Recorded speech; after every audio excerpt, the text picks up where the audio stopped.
Todd, just your overall thoughts on the running back room. Obviously, things have changed pretty drastically since last fall. My overall assessment of the running back room is, I think we have a group of seven. I think they're extremely talented, smart, and the good thing is I think they're aligned with each other, and it's highly competitive, and that's all you want as a coach. You want talent, you want competitiveness, and you want respect in the room. And I think right now, sitting with all seven guys, I think that what we got talent, we got true competitiveness, and then we got respect. And it's appreciated as a coach, and it's exciting to come to work. I've heard a lot about Duke Scott this offseason. What have you seen from him from a growth standpoint compared to where he was arriving last spring? Just recruiting Duke. What I did know, I was going to get a team guy that had a work ethic that probably was going to be unmatched and that was going to be consistent. Now, you're hoping that all that tailors into becoming a really good football player. And he's always been a good football player. He just just like anything in a really good institution with good players, you can kind of bear it a little bit. But as a young guy, instead of worrying about that, he just went to work like I knew he would when I recruited him. And people are now, it's not new to me, but it's new to others, kind of who he is, what he stands for, and how he goes about his business. And I'm excited to see him, go out there and perform with his brothers. Everybody wants to throw the ball around in college football. It seems like, how important is the running game in college football? Well, I think the running game makes the quarterback better. I really do. As an ex-quarterback, you've got a solid running game, an efficient running game, and I know Coach Roper does a wonderful job with that, of establishing the run and the mentality, run first. Doesn't mean we're going to run the ball every play, but it's that mentality.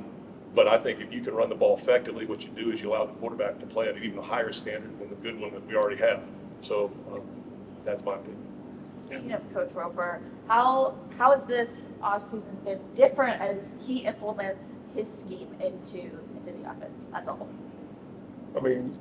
Coach Roper has an innate ability to allow players to feel like they overachieve. And whether it's an install, whether he teaches it, how he motivates, how he relates, been around him for a while, had a lot of respect for him, but he has an innate ability to want players to overachieve, not only for themselves, but for him, the coaching staff, and their teammates, which is pretty impressive. How difficult is it to find walk-on punters and kickers and turn them into successful scholarship punters and kickers in college? It's becoming almost non-existent nowadays with the way the demographics going and the dynamics going. But I think our resume and the respect people have for what we've done around the country in developing, just like Coach Dorn, it's from the top down. This is the development program. And some people stop with just the offense and defense. And he's let it permeate through the special teams as well. And so I think it's going to be a lot more difficult to do that, just to say, hey, come on in for free. And hey, by the way, we'll develop you and you'll get rewarded once you are productive.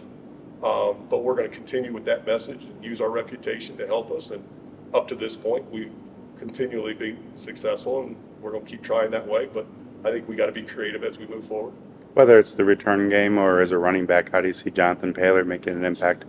Yeah, Jonathan's been fun. He's fun to coach. We all know he's dynamic. We all know he's fast.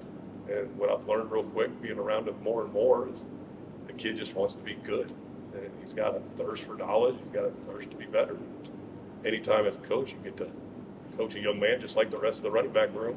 You just want to get better and improve. You got a chance, especially if they act talent. Hollywood wasn't able to play his senior year and then redshirted at Oklahoma. How much difference do you see that he's had stability the last year and a half at NC State? He's got ownership in his performance. He's got confidence from his teammates. And for the first time, I'll say this, I think he's kind of an extension of me now. And as a coach, you're hoping the guy that's the veteran can be an extension of you in regards to helping younger guys and those things. And he loves football and talented, but loves football. It's been refreshing, and he keeps him busy too, which he loves to be busy. I know it's early, but what does the pecking order look like when it comes to the return game right now? I think we have really talented guys back there. You saw who they were. They're all competing right now. We got one guy with experience, three guys with talent, And it's my job, Coach Norm's job, and the staff's job is to keep evaluating, and it comes down to decision making and trust. We'll have plenty of talent, but as we all know, we got to come down to decision making and trust, and we have the football at the end. And we'll make the right decisions, and we'll put another good one out there.